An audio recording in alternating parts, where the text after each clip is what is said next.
जय श्री कृष्णा दोस्तों, मेरे YouTube चैनल में आप सभी का हार्दिक स्वागत है। तो दोस्तों आइए हम जानते हैं किस पाप के कारण स्त्री का गर्भ गिर जाता है और किस पाप के कारण स्त्री को पुत्र रत्न की प्राप्ति नहीं होती है। तो आइए आज हम इस वीडियो में जानते हैं। तो इसे जानने के लिए वीडियो में लास्ट तक आप बने रहें। और किस दिन संबंध स्थापित करने से पुत्र की प्राप्ति होती है जानते हैं दोस्तों। एक समय की बात है, भगवान विष्णु और माता लक्ष्मी क्षीर सागर में शीशनाग की सैया पर विश्राम कर रहे होते हैं। तभी माता लक्ष्मी भगवान विष्णु से पूछने लगती हैं, हे स्वामी, आज मेरे मन में एक शंका निर्माण हो रहा है, कृपया आप मेरी शंका का समाधान कीजिए। भगवान विष्णु कहते हैं, हे प्रिय, तुम्हारे मन में जो भी शंका हो निसंकोच होकर पूछ लो। तुम्हारी हर शंका का समाधान करना मेरा कर्तव्य है। देवी लक्ष्मी कहती हैं, हे प्रभु, आप तो सब कुछ जानते हैं। संसार के कण कण में आपका ही वास है। आप ही जन्मदाता हैं और आपकी ही आज्ञा से काल प्राणी को ग्रहण कर लेता है। आप ही संसार को चलाते हैं। जन्म और मृत्यु आपके ही वश में है। किंतु हे प्रभु, कौन सी स्त्री को संतान सुख प्राप्त नहीं होता है? किस कारण से बालक की गर्भ में ही मृत्यु हो जाती है? किस पाप के कारण स्त्रियों का गर्भ नष्ट हो जाता है? हे जगदीश्वर, हे कृपानिधान, मैं आपसे यह जानना चाहती हूँ कि एक माँ को संतान को खोने का दुख क्यों सहन करना पड़ता है? कृपया आप मुझे इसका कारण विस्तार से बताइए। इसके पीछे कौन सा रहस्य है? भगवान विष्णु मुस्कुराते हुए कहने लगते हैं, हे देवी, आज आपने उत्तम प्रश्न किया है। आपके इस प्रश्न में संसार की सभी माताओं का कल्याण छिपा हुआ है। हे देवी, यह सत्य है कि कुछ बालकों की गर्भ में ही मृत्यु हो जाती है। स्त्रियों के द्वारा किए गए पाप के कारण ही उनका गर्भ नष्ट हो जाता है। इसलिए हे देवी, आज मैं तुम्हें एक अत्यंत प्राचीन कथा सुनाता हूँ। इस कथा के माध्यम से तुम्हें तुम्हारे सभी प्रश्नों के उत्तर मिल जाएंगे। इस प्राचीन कथा को जो भी सुनता है उसे उत्तम गुणवान संतान की प्राप्ति होती है तथा उसके समस्त पापों का नाश होता है। देवी लक्ष्मी कहती हैं, हे प्रभु, मैं इस कथा को ध्यान से पूरा अवश्य सुनूंगी। कृपया आप मुझे वह कथा सुनाइए। तब भगवान विष्णु देवी लक्ष्मी को कथा सुनाने लगते हैं। हे प्रिय, पूर्व काल की बात है, मध्य देश में एक अत्यंत शोभायमान नगरी थी। उस नगरी में रेवंत नाम का एक सेठ रहता था जो बहुत अधिक धनवान था। उसके घर में किसी चीज़ की कोई कमी नहीं थी। उसकी एक पुत्री थी जिसका नाम रेवती था। उस सेठ ने अपनी पुत्री का विवाह एक दूसरे नगर में रहने वाले वैश्य के पुत्र के साथ कर दिया। रेवती अपनी पति के साथ रहने लगी और वहाँ ससुराल में चली गई। ससुराल में जाने के बाद उसके ससुराल वाले रेवती के साथ बहुत प्रेम और सम्मान के साथ आचरण करने लगे। रेवती अपने ससुराल में बहुत प्रसन्न थी। रेवती की सास, जिनका नाम सुनंदा था, जो स्वभाव से अत्यंत क्रूर और दुष्ट स्वभाव की थी। रेवती दहेज में बहुत सारा धन लाई थी। इस कारण से सुनंदा रेवती का झूठ मूठ का सम्मान करती थी, उसे मीठी मीठी बातें करती थी और अपने मायके से कुछ न कुछ लाने को कहा करती थी। रेवती अपनी सास की बात मानकर अपने पिता से कहकर वह घोड़े, गाय, बैल, अनाज, वस्त्र आदि चीज़ें मंगवाया करती थी। उसके पिता भी सब कुछ खुशी खुशी उसे दे दिया करते थे। रेवती की सास का लालच बढ़ता ही जा रहा था। वह रेवती के मायके का सब कुछ हड़पना चाहती थी, लेकिन भोली भाली रेवती इस बात से अनजान थी। वह उसकी सास की मीठी मीठी बातों से जल्दी ही प्रसन्न हो जाती और उसकी हर बात को मान लिया करती थी। रेवती का पति संजय स्वभाव से भोला भाला था और अपनी माँ की हर आज्ञा का पालन करता था। उसकी माता ने बचपन से ही अपने पुत्र संजय को पूरी तरह से वश में किया हुआ था। इसलिए संजय कभी अपनी माँ की आज्ञा का उल्लंघन नहीं करता था। रेवती को उसके ससुराल में सभी का बहुत प्रेम मिलने लगता था, जिससे रेवती बहुत ही खुश रहने लगती थी। उसके पिता भी रेवती को खुश देखकर बहुत प्रसन्न थे और वे अपनी बेटी को प्रसन्न देखने के लिए हर वस्तु का त्याग करने के लिए तैयार थे। इस प्रकार से अनेक माह बीतने के बाद रेवती गर्भवती हो जाती है। जब यह बात उसकी सास को पता चली तो वह बहुत ही खुश हो गई। उसने तुरंत ही रेवती के माता पिता को इस बात की सूचना दी और साथ ही बड़ी बड़ी वस्तुओं की मांग की। रेवती के पिता की ने यह समाचार सुनकर प्रसन्न हुए और फिर वे बहुत सारे वस्त्र, अन्न, धान्य, मिठाइयाँ और आभूषण लेकर रेवती के ससुराल में पहुंच गए। वहां पर उनका बड़े प्रेम और आदर के साथ स्वागत किया गया। रेवती भी अपने पिता को देखकर बहुत प्रसन्न हुई।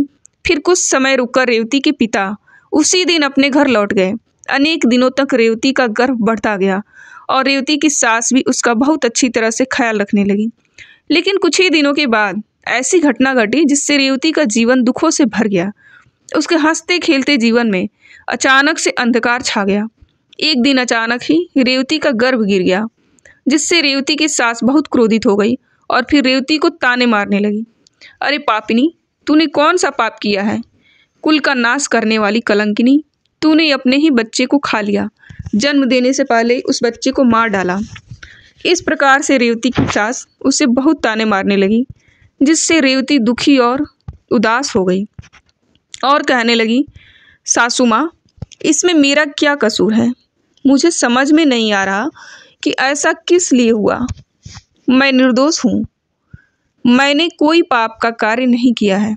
लेकिन रेवती की सास उसको थोड़ी भी दया नहीं आई और वह कहने लगी, अरे दुष्टा, तूने अवश्य ही कोई पाप किया होगा जिससे तेरी संतान गर्भ में ही मर गई। उल्टा और पापनी स्त्रियों के बच्चे पेट में ही मर जाते हैं। फिर भगवान विष्णु देवी लक्ष्मी से कहते हैं, हे देवी, इस प्रकार से रेवती का गर्भ गिरने के कारण उसकी सास उससे भला बुरा कहने लगती है। उसके बाद से रेवती की सास उसके साथ बहुत बुरा व्यवहार करने लगी। उससे बात बात पर ताने मारने लगी, उससे भला बुरा कहने लगी। अब उसकी सास उससे ठीक से बात भी नहीं करती थी। दिन भर घर का सारा काम करवाने लगी। फिर दिन भर काम करने के बाद ही उसे रात को आराम करने को मिलता था। रेवती को घर का जूठा भोजन खाना पड़ता था। अचानक से अपनी सास का ऐसा बदला हुआ रूप देखकर रेवती को बड़ा डर लगने लगा और वह अपनी सास के सामने आने से भी डरने लगी। फिर और कुछ महीने बीत जाने के बाद रेवती फिर से गर्भवती हो गई, जिससे उसके घर वाले सभी प्रसन्न हो गए। रेवती की सास को उतनी खुशी नहीं हुई, वह उसे ताना ही मारा करती थी। रेवती की सास कहती, एक बच्चे को तो खा गई, पता नहीं अब इसे भी जीवित रखेगी या खा जाएगी। इसका कोई भरोसा नहीं, या तो डायन है डायन। मेरा बेटा एक चुड़ैल से शादी करके उसे घर पर लाया है। लेकिन रेवती चुपचाप सहन करती रही। इस बार रेवती की सास ने रेवती के पिता को इस विषय में कोई समाचार नहीं दिया और वह चुप ही रही। इधर धीरे धीरे रेवती का गर्भ बढ़ने लगा। रेवती गर्भ धारण की हुई अवस्था में ही घर का सारा काम करने लगी। घर का सारा काम करने के बाद भी रेवती की सास को उस पर दया नहीं आती थी। इस बार रेवती को 9 महीने पूरे हो गए और अब उसका प्रसूति का समय आ गया। रेवती को कमरे में ले जाया गया और फिर रेवती बालक को जन्म देने लगी। जब रेवती ने बालक को जन्म दिया तो उस बालक के मुख से कोई आवाज़ सुनाई नहीं दी। वह बालक कोई भी हलचल नहीं कर रहा था। इस बार रेवती ने एक मरे हुए लड़के को जन्म दिया। इस बात को सुनते ही रेवती बहुत दुखी हो गई और जोर से रोने लगी। इधर रेवती की सास बहुत गुस्सा हो गई और उसने तुरंत ही रेवती को पकड़कर घर से बाहर निकाल दिया और कहा, अरे दुष्टा, पापिनी, तू इस घर में रहने के लायक नहीं है।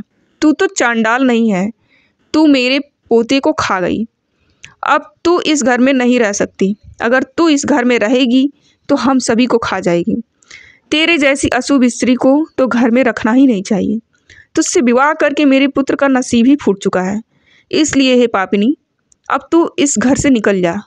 अब तू एक पल भी इस घर में नहीं रुक सकती। रेवती रोते हुए कहती है, सासू माँ, अब मैं कहाँ जाऊँ? मेरे लिए तो मेरे पति ही सब कुछ हैं। उन्हें छोड़कर मैं कहाँ जाऊँ? कृपया आप मुझे घर से ना निकालिए। मैं घर के कोने में पड़ी रहूँगी, घर का सारा काम करूँगी। मेरे ऊपर इतना अत्याचार मत कीजिए। मैं मेरे पति को छोड़कर जीवित नहीं रह सकती। रेवती की सास कहती है, हे पापिनी, अगर तू जीवित नहीं रह सकती तो कहीं पर जाकर मर जा, लेकिन अब तुझे इस घर में रहने नहीं दूंगी।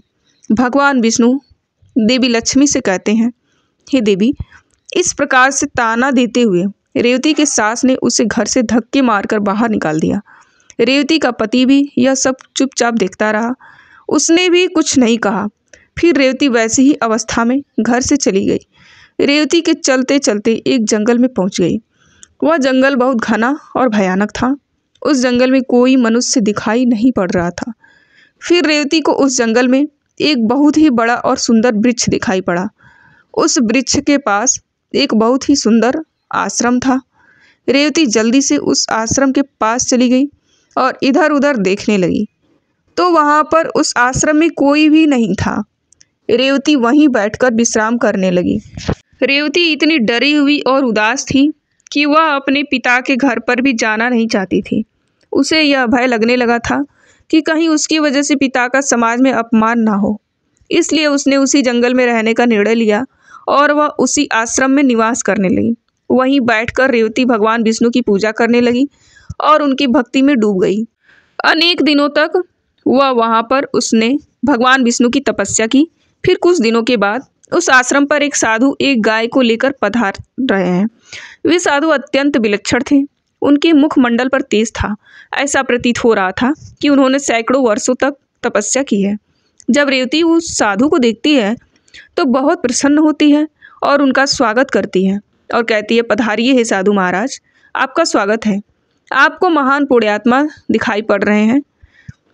रेवती के ऐसे वचन सुनकर साधु महाराज कहते हैं, हे पुत्री, तुम कौन हो और किस कारण से इस वन में अकेले निवास कर रही हो? यदि कोई गोपनीय बात ना हो तो मुझे सच सच बताओ, तुम यहाँ पर अकेले क्यों रह रही हो? तुम्हारे पति कहाँ पर हैं और तुम्हारे दुख का क्या कारण है? तब रेवती कहती है, हे साधु महाराज, मैं अत्यंत दुखी हूँ और मेरी सासू माँ ने मुझे घर से निकाल दिया है, इसलिए मैं इस वन में निवास कर रही हूँ। साधु कहते हैं, हे पुत्री, तुम्हारी सास ने ऐसा क्यों किया? किस कारण से तुम्हें घर से निकाल दिया? तब वह रेवती कहती है, हे साधु महात्मा, मेरी पहली संतान गर्भ में ही नष्ट हो गई और जब मैंने दूसरी संतान को जन्म दिया तो वह मरी हुई थी। इसी कारण से क्रोधित होकर मेरी सास ने मुझे घर से निकाल दिया। अब मैं अपना यहीं पर निवास कर रही हूँ।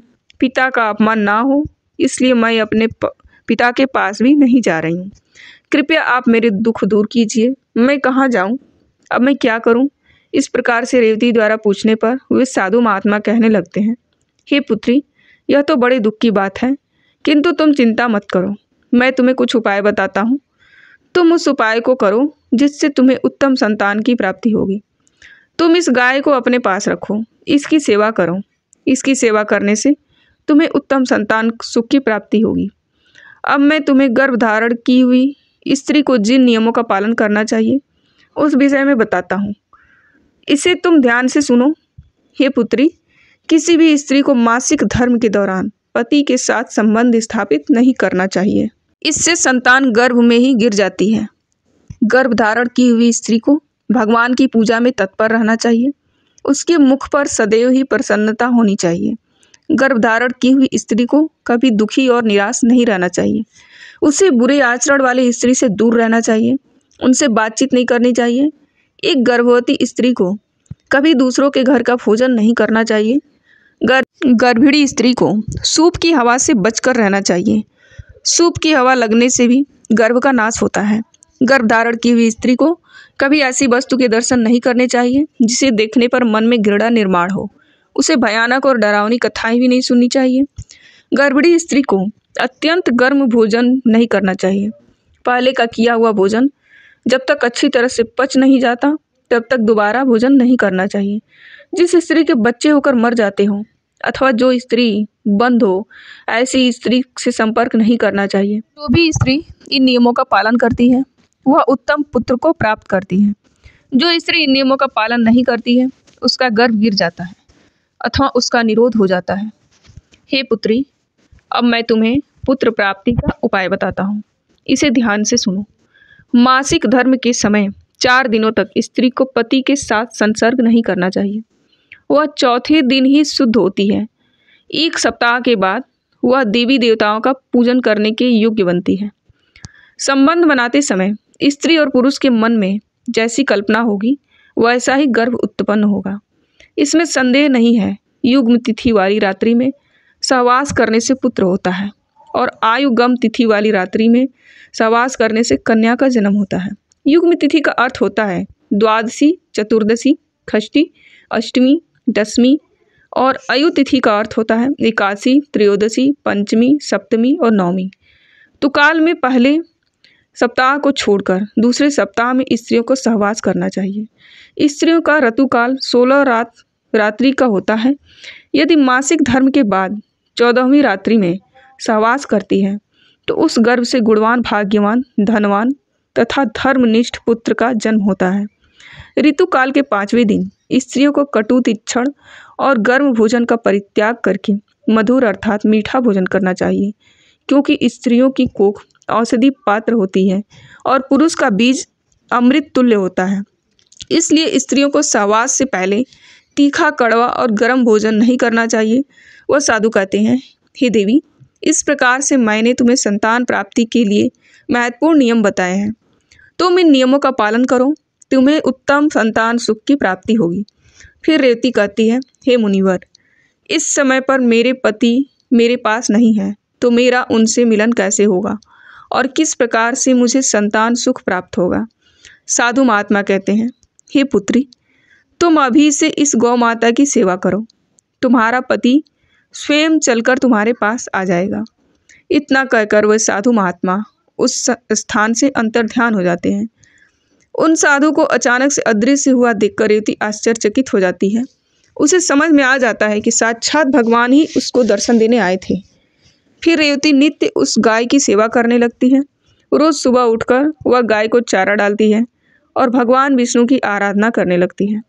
उधर रेवती के पति को सपने में भगवान विष्णु आकर उसे दर्शन देते हैं और उसे उसकी पत्नी के पास जाने की आज्ञा देते हैं। रेवती का पति दूसरे दिन जागते ही अपने पत्नी को खोजता हुआ उस वन में चला जाता है। फिर उसे उस जंगल में एक आश्रम दिखाई पड़ता है, तो वह उस आश्रम के पास जाता है। उसे उस आश्रम के पास उसकी पत्नी रेवती दिखाई पड़ती है और वह अपनी पत्नी को देखकर बहुत प्रसन्न हो जाता है। फिर वह भी अपनी पत्नी के साथ उसी वन में निवास करने लगता है। कुछ दिनों के बाद रेवती का रथकाल आता है और वह उन साधु महात्मा के द्वारा बताए हुए नियमों का पालन करते हुए अपने पति के साथ सहवास करती है। उसके पति के मिलन से रेवती पुनः गर्भ धारण कर लेती है और फिर 9 महीने तक वह गर्भ उसके अंदर बढ़ने लगता है। पर 9वें महीने के बाद रेवती को एक अत्यंत सुंदर पुत्र रत्न की प्राप्ति होती है, जिसे पाकर रेवती और उसका पति दोनों बहुत प्रसन्न होते हैं। पुत्र का जन्म होने के बाद वह गाय भी उस स्थान से अदृश्य हो जाती है। इस चमत्कार को देखकर रेवती और उसका पति दोनों अचंभित हो जाते हैं। फिर वे तीनों अपने घर चले जाते हैं। उधर रेवती की सास अपने पुत्र को रेवती के साथ एक बच्चे को लेकर आता हुआ देखकर बहुत प्रसन्न हो जाती है। उससे पूछती है, हे बहू, यह तुमने कैसे किया? यह किस कारण से तुम्हें पुत्र की प्राप्ति हुई? फिर रेवती अपनी सास को सारी हकीकत बता देती है। रेवती कहती है, हे सासू माँ, यहाँ पास ही के एक जंगल में एक आश्रम है। मैं वहीं पर निवास करने लगी। तब उस स्थान पर एक चमत्कारी साधु प्रकट हुए और उन्होंने ही मुझे संतान प्राप्ति का मंत्र बताया। उन्होंने मुझे एक दिव्य गाय प्रदान की थी। उसी गाय की सेवा करने से मेरे सभी कार्य सिद्ध हुए। रेवती की सास को इस बात पर विश्वास नहीं होता है, तो वह पूछती है कि वह स्थान कहाँ पर है। रेवती अपनी सास को उस स्थान के बारे में बता देती है।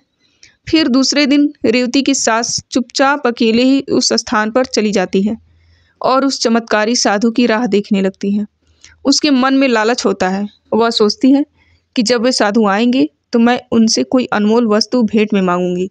अनेक दिन बीतने के बाद भी वह साधु नहीं आता, तो अब वो गुस्सा हो जाती है। उसी क्षण उस स्थान से एक राक्षसिन जा रही होती है। जब वह राक्षसिन रेवती की सास को उस आश्रम के पास खड़ा हुआ देखती है, तो वह तुरंत उसके पास जाती है और कहती है, अरे वाह, आज मेरे लिए इस जंगल में ताज़ा ताज़ा भोजन आया है। आज तो इस बुढ़िया को खाने में मज़ा आ जाएगा। जब रेवती की सास उस राक्षसिन को देखती है, तो वह थर थर काँपने लगती है और ज़ोर ज़ोर से चिल्लाने लगती है, किंतु उसकी सहायता के लिए उस स्थान पर कोई नहीं आता है। फिर वह राक्षसिन के सामने दया की याचना करने लगती है। अरे राक्षसी, मुझे छोड़ दो, मेरा भक्षण मत कर। मैं तो वृद्ध महिला हूँ, मेरा भक्षण करने से तुम्हारा क्या लाभ होगा? राक्षसिन कहती है, हे दुष्ट स्त्री, वृद्ध हो या जवान, मैं उसी का भक्षण करती हूँ जिसे विधाता ने मेरे लिए चुना है। आज ईश्वर ने तुझे मेरा ग्रास नियुक्त किया है, इसलिए मैं तेरा भक्षण निश्चित ही करूँगी। तूने अवश्य ही महापाप किए हैं, दूसरे पर झूठे लालछन लगाए हैं, इसलिए तेरी ऐसी दुर्गति हुई है। यह सुनकर रेवती की सास को अपनी भूल का पछतावा होने लगता है। उसने अपनी बहू के साथ बहुत बुरा व्यवहार किया था, किंतु अब देर हो चुकी थी। रेवती की सास आगे कुछ कहती उससे पहले ही राक्षसिन उसे अपने हाथ में उठा लेती है और जोर जोर से हंसने लगती है। फिर वह राक्षसिन रेवती की सास को चबा चबा कर खा जाती है और उसी क्षण रेवती की सास की मृत्यु हो जाती है। उसी अपने पाप कर्मों का दंड भुगतना पड़ता है। इसलिए कभी किसी निर्दोष को सताना नहीं चाहिए, निर्दोष पर आरोप भी नहीं करने चाहिए। इधर रेवती अपनी सास की राह देखती रहती है, किंतु उसकी सास नहीं मिलती है, तो वह अपने पति को अपनी माँ को ढूंढ कर लाने को कहती है। रेवती का पति अपनी माँ को ढूंढने के लिए जंगल में जाता है, तो उसे वहाँ पर उसकी माँ दिखाई नहीं पड़ती है, लेकिन वहाँ पर उसकी माता के कंकाल दिखाई पड़ते हैं, जिसे देखकर वह दुखी होकर घर लौट आता है। उन्हें एक व्यक्ति के द्वारा पता चलता है कि उस जंगल में एक राक्षसिन का वास था और उसी राक्षसिन ने रेवती की सास को मार डाला है। लालच के कारण रेवती की सास को राक्षसिन खा जाती है। फिर रेवती और उसका पति अपने पुत्र के साथ घर पर सुखी जीवन व्यतीत करने लगते हैं। भगवान विष्णु कहते हैं देवी लक्ष्मी, इस प्रकार से रेवती ने गर्भ धारण के नियमों का पालन किया, जिससे उसे उत्तम संतान की प्राप्ति हुई। देवी लक्ष्मी कहती है, हे प्रभु, जिस बालक की मृत्यु गर्भ में हो जाती है अथवा जन्म के बाद तुरंत मृत्यु होती है, उसकी मुक्ति के लिए क्या उपाय करना चाहिए? भगवान विष्णु कहते हैं, हे प्रिय, तुमने यह उत्तम प्रश्न किया है, इसलिए तुम अब ध्यान से सुनो। यदि स्त्री का गर्भपात हो जाए अथवा गर्भ में ही बालक की मृत्यु हो जाए, तो जितने महीने का वह गर्भ होता है उतने दिनों तक सूतक माना जाता है।